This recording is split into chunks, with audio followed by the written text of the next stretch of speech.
আজকে রক্তাল্পতা নিয়ে কথা বলা যাক। আচ্ছা, রক্তাল্পতা মানে শরীরে হিমোগ্লোবিনের ডেফিসিয়েন্সি কত হলে আমরা বলি? মেয়েদের ক্ষেত্রে 12 গ্রাম পার ডেসিলিটার, ছেলেদের ক্ষেত্রে 13 গ্রাম পার ডেসিলিটার। এই যদি মাপকাঠি ধরা হয়, আমাদের দেশে প্রায় 70% মানুষ রক্তাল্পতায় ভোগে।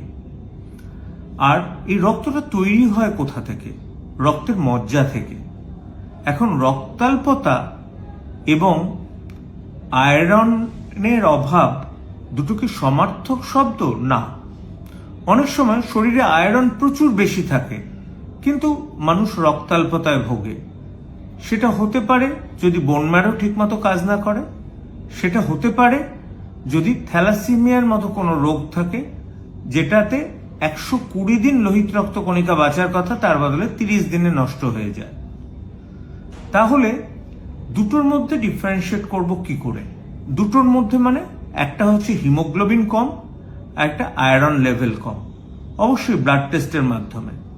ধরুন আপনি টেস্ট করলেন, হিমোগ্লোবিন দেখা গেল একজন মহিলার 12.5, কিন্তু তিনি আপনাকে কমপ্লেন করছে সবসময় দুর্বল লাগছে, সবসময় উইক লাগছে, একটা নন স্পেসিফিক একটা চেস্ট পেন হচ্ছে যেটা কার্ডিয়াক নয়, নন কার্ডিয়াকের মতো হচ্ছে না, সবসময় জিভে ঘা হয়ে রয়েছে, কিছু খেতে গেলেই জ্বালা করছে, আর নখগুলো খুব তাড়াতাড়ি ভেঙে যাচ্ছে। অবশ্যই আপনি এক্সক্লুড করবেন ডিপ্রেশন, থাইরয়েড, যেগুলো আমরা করি, কিন্তু যদি কিচ্ছু না পান আপনি একটু আয়রন স্টাডি করতে দেবেন। দেখুন তার শরীরে আয়রন মাত্রা কতটা আছে। হিমোগ্লোবিন মাত্রা কম এবং আয়রনের মাত্রা কম, এই দুটোর কম্বিনেশন কিন্তু আমরা ভীষণ পাই। কিন্তু হিমোগ্লোবিনের মাত্রা নর্মাল এবং আয়রন মাত্রা কম, এটাও কিন্তু 50% ক্ষেত্রে দেখা যায়।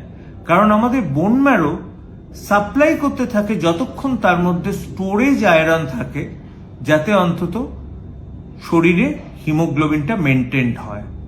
বহু ক্ষেত্রে আয়রন ডেফিসিয়েন্সি সিনড্রোম কিন্তু সিমটম এই এক্সট্রিম ফ্যাটিক বা যেগুলো বললাম, তার সাথে আরেকটা হচ্ছে খুব বেশি হেয়ার লস।